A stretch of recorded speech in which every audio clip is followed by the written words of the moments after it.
Well, I promised that every Thursday I would open this hive and kind of treat it like maybe you're a new beekeeper. And so we're starting this from a package. And so today we're going to be seeing how they've been doing. And it's time to have our second inspection.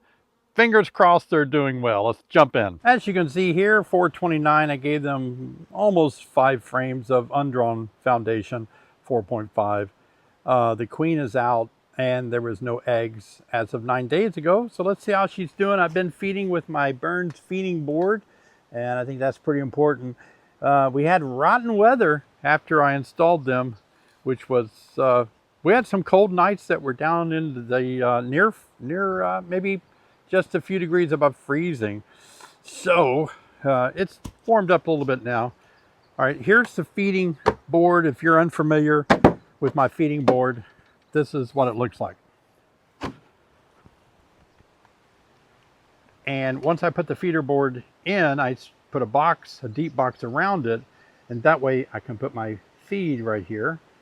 And you can see right there that the bees are eating the feed. Yeah, and they're in there.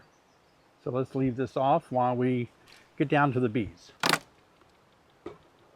I like to smoke the entrance before I lift this feeder off, and then I smoke a little bit across the top bars through the screen on the feeder like that. Calm the bees down a little bit. Be interesting to see what they've done in 9 days. See if the queen is laying. So this is kind of like an experiment. If you were a new beekeeper with a package of bees, kind of where you'd be right now if you installed them when I did 9 days ago.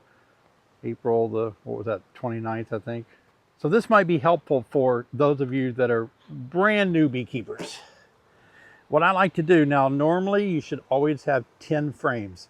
I purposely left these out because I wanted to force the bees on this. I have 2 follower boards so they can't get into this gap, but never leave a gap like that, because if you do, bees could build stray comb there. This is kind of experimental, so yep. All right, so let's take the follower board out. And this is a follower board that I made. There's another one over here on this side that I made. This just kind of forces the bees to stay on those undrawn foundation. Yep. And a follower board, by the way, it just means, you know, in case you don't know what I'm saying, follower, it just means that this is the end of where the bees can go. It keeps them contained. So if you had 10 frames in here, I wanted to only use undrawn foundation. I didn't think it was fair to put drawn comb, because new beekeepers don't have drawn comb. So I put follower boards to keep them from building in the gap there. I'm out of undrawn foundation right now. All right, I got some coming, but it has not arrived yet. So what you want to do is, if you're looking at your hive after you installed your package, say after 9 days, like in this case, we do an inspection. So you're going to work in slow motion like this. Use your hive tool to twist it like this to pry the frames apart like that. Slow, because they might jerk really fast and alarm your bees, okay? Here's what we expect to find. Now, as we separate these frames, you can see down in there how the bees are holding on to each other by their feet and legs. That's called festooning. The bees are festooning. As you separate them further apart, they keep trying to hang on. Don't let go, hang on. They do this when they're building comb out. It helps them kind of configure the foundation and all. It doesn't hurt them to separate them. Look at that long one there. Oh, that's a long festooning chain. So let's see if that was true. Are they building, you know, comb right here? Put my finger there and move bees away. Yeah, look at that. They've drawn out some brand new comb and plugging it full of nectar right off the bat. So that's what these new bees are doing. We'll set this over here, spread it out a little bit. Now it's time to smoke again. A little bit too much time has gone by without smoking. This allows us to keep the bees calm. All right. That helps you understand how to smoke them by watching me. Use your hive tool again. Separate, and when you move your hive tool, Move it slowly. Watch. See, the bees are watching you, so go slow motion. It's going to help you get along better with your bees. Slow motion. I know it's hard to do. Here we go. Heavier frame. Ooh, nicely drawn out. Let me move some bees to show you.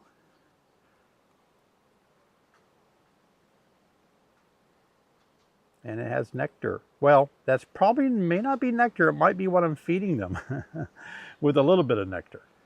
Yeah, so you feed bees anytime you don't have your frames drawn out. See, this is over here. This is not drawn out. I'm feeding them so they can metabolize the sugar water with my additives into wax, so they can make comb. So I'm going to keep feeding them as long as they have undrawn foundation. You got a problem with the next frame. Uh-oh, and this is something beekeepers deal with, so hey, that's why we're doing this, right?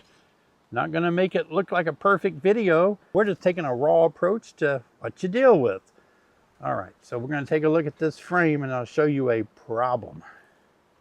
Excuse me.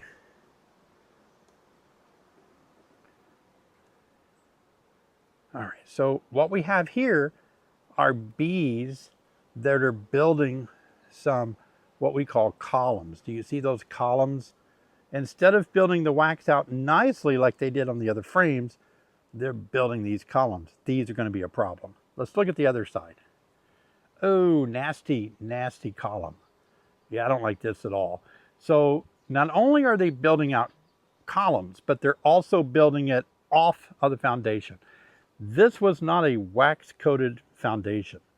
So that's why I always say, please add wax to your foundation. But I realize some of you may not be able to or don't choose to. And so this is what you're likely to have and wrestle with. Now, it's hard to see with this camera, but on the section of comb right there in the corner, yeah, we have eggs. Now, the reason this kind of comb is not good for us is because the queen could be under it. And you can't do really good inspections. I'm going to show you how to solve this crazy comb. So stay with me. So the first thing we have to do now is to find our queen, because we don't want to change any of this or correct it until we know where our queen is. And it's really unfortunate because she's laid eggs in all this, what I call wonky comb. All right, so let's just set that there. We know we have an issue and we're going to deal with it now instead of deeper into the season. I'll show you the way to deal with it, and it's not fun. Again, the best way to avoid it, coat your frames with wax coat your frames with wax melted down. Problem is, beekeepers don't often have wax to do that.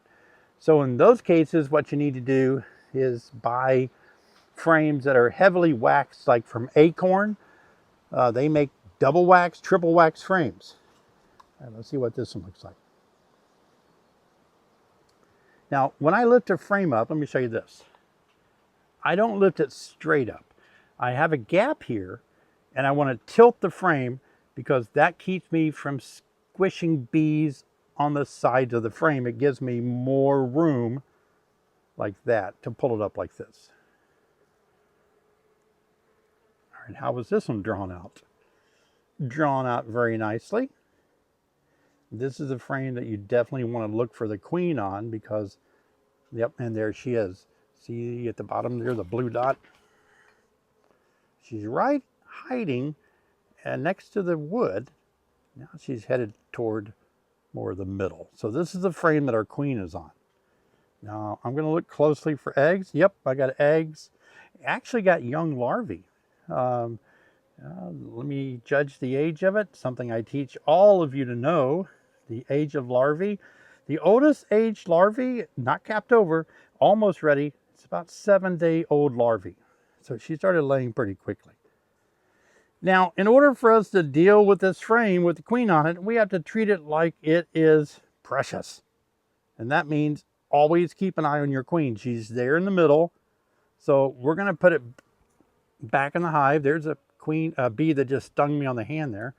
Oh, we have cat brood over here. Let me pull that stinger out. So I'm going to set my hive. This is a good example. Set the frame down gently. See the stinger? Scrape it out with your hive tool. It's gone. Take your smoker.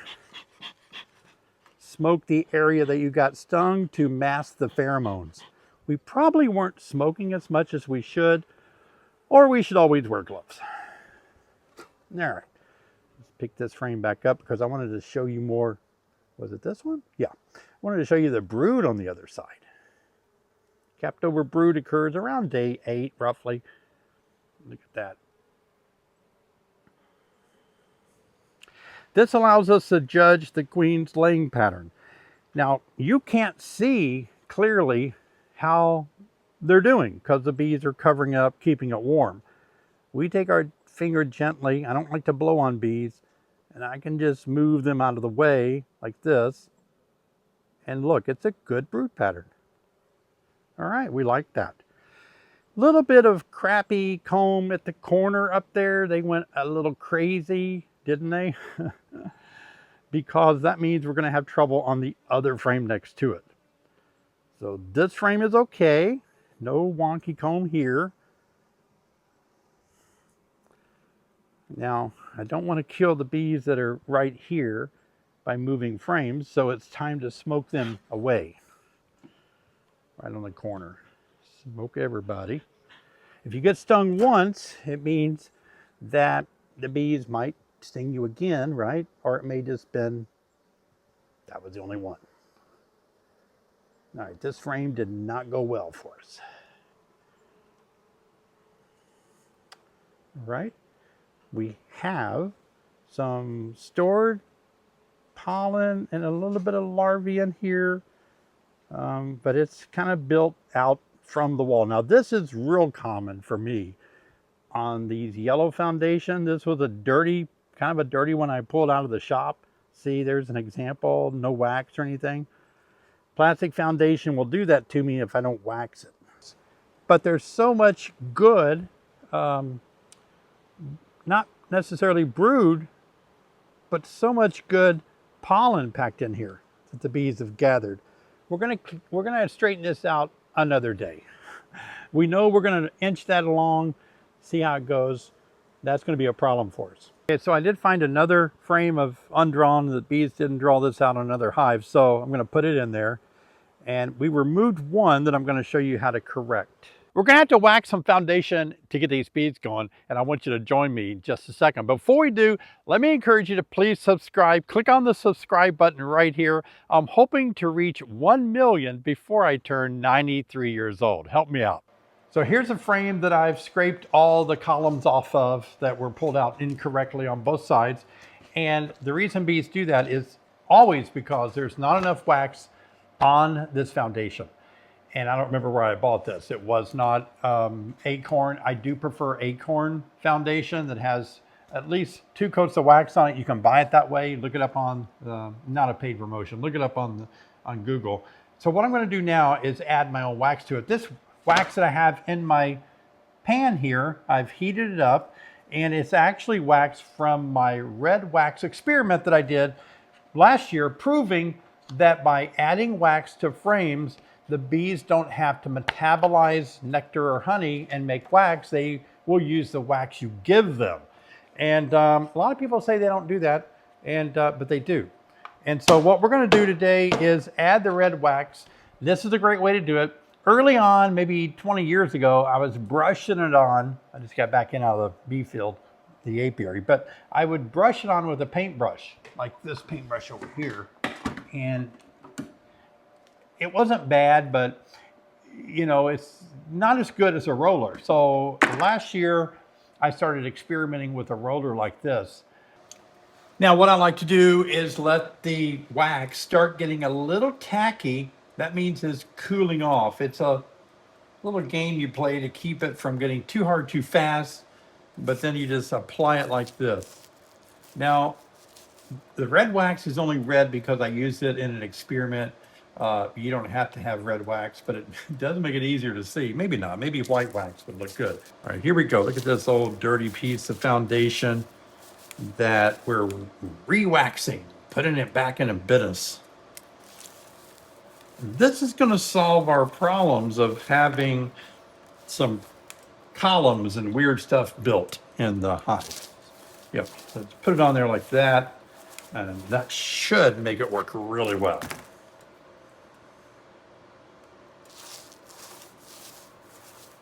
All right, so we're going to add, look at this, the newly waxed foundation. That's, oh, by the way, that's the one that we scraped off that had the columns on it on both sides. See the remnants of the columns. I marked it, corrected columns, May the 8th, 2025. So we'll see what happens there. We want to see, are they going to, this is an experiment. Will they draw this out nicely again, or will the remnants of the column trigger them to build columns again? Yeah, let's go ahead and put it here. It'd take a minute for them to get over there. More wax frames that you helped me wax in the shop. Right? More wax frames. Still undrawn foundation. The sweat bee right there. There he goes. All right, one more to go. Let's go ahead and move it all that way a little bit. Being able to manipulate frames like this with your hive tool is very important to do. And so you can just use leverage, like putting your hive tool in like that and push them all at the same time. That's great, isn't it? There we go down on this one. We got about the same space here that we have over there. Everybody's good. We'll put our feeder back on. We want to keep feeding our bees. Why? Answer the question. Why do we keep feeding our bees? Because even though there's honey flow out there, nectar, we are pulling out undrawn foundation. So it's going to help anytime that we have undrawn foundation. It's going to help if we can actually feed them sugar water. So I'm going to feed them 1-to-1 sugar water, put this back on there. They're not consuming it at a crazy rate, but nonetheless, it's going to be good for them to have this. Especially if it gets either cold at night or we have a rainy spell and they can't fly at all, then they have that to fall back on. We'll put this around it. This, by the way, this is my feeding system that I invented. If you're new to my channel, years and years and years ago. We sell so many of these to beekeepers because what's so nice, you can take this off and on, and because of the screen, bees don't come up when you change your sugar water out. All right, let's put that on there, put a top cover on it, shake the bees off onto the bottom board so they don't get trapped up there. Yep.